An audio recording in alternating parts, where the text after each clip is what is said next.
All right, teenage retirement. They put their kids on teenage retirement. I want to ask you, what is teenage retirement? It's a term that describes the attitude and lifestyle of children of any age, whether they're 10 or 40. These kids do not earn, but instead their parents give them everything. They do not earn, okay? These children neither earn nor save much. They develop a sense of entitlement. They're self-centered, ungrateful, and usually lazy. Sound familiar?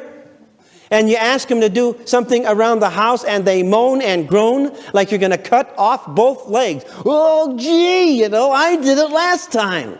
How come we have to do everything around here? Why don't you ask Susie to do it? She's your little pet. Why don't you...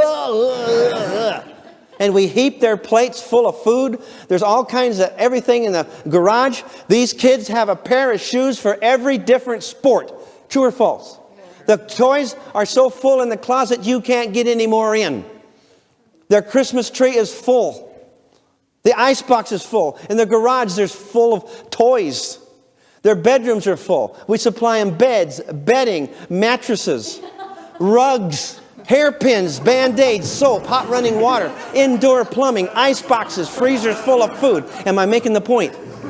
These kids are richer and live a better life than the kings did a couple hundred years ago. True or false? They have gadgets. They have all this electronic equipment.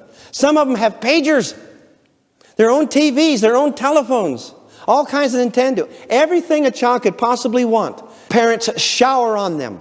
And the parents work harder and harder and harder to give the kids more and more and more. These children are on teenage retirement. They are taught to be consumers, not producers, as they learn to be incompetent and as we teach them to be dependent. Am I painting a rather glum picture here? Is it true or not, though? We've lost something and we say, what's wrong with our country? The kids are acting like idiots. The kids are upside down. They're having trouble with the law. There's more teenage sex than ever, more teenage violence, more teenage gangs, more teenage runaways, more teenage suicide. What on earth has happened? You don't have to be very bright to understand what's happened. We've drifted away from our moorings. We've drifted away from the correct principles of how life is and what we have to do to be happy in life. Being happy in life is being a good person. Being happy in life is having confidence and honor and integrity and having a self-image that is clean and confidence that you can support yourself and that you work and you can defer gratification. Not that you're subject to every passion and driven by your anger and sex. That's not what makes people happy. What you have does not make you happy. It's what you are that makes you happy. And we have missed this message. So we have to train our kids. We have to have parents who have the courage to allow their children to stand back and struggle. To stand back and work and fight. Okay, where is the need that motivates these kids who have everything? Where is it? Non-existent. Shouldn't parents provide everything they possibly can for their children? I hear that all over.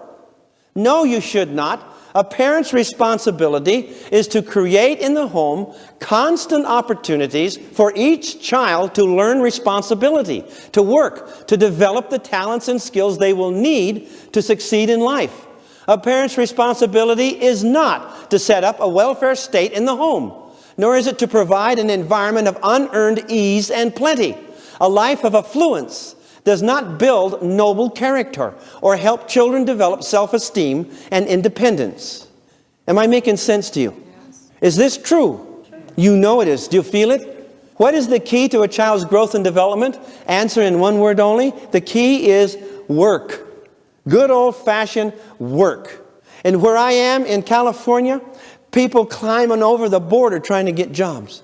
People that have not got much in Mexico. And there's a big to-do about illegal aliens and everything else. These people are hungry in their country. These people are trying to come to a land of opportunity. And that opportunity to them is a job in the strawberry fields.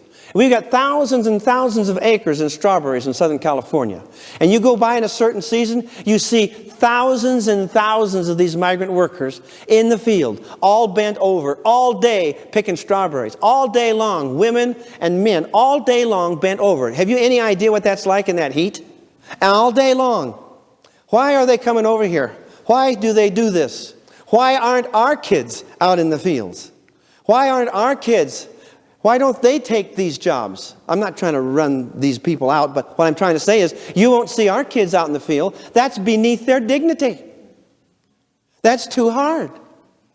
They would rather sit on their fanny at Disneyland and take tickets. Their idea of work is to sit behind a computer or something. They need to work and earn, but they feel that manual labor is too good for them. And so they don't want to do that. Everybody needs to learn a trade. Everybody needs to use their hands and be diligent, and learn how to have skills with their hands. The mechanics and farming and these types of things. All men, all women. It's nice to have a choice. It's nice to have a choice. Yes, it is nice to have a choice. But you need to learn to work. And work entails effort and sweat. All right? Am I bad-mouthing people who want to use their brain? Absolutely not. But I'm saying that you should understand what work is and earn, and I'll get to that. All right.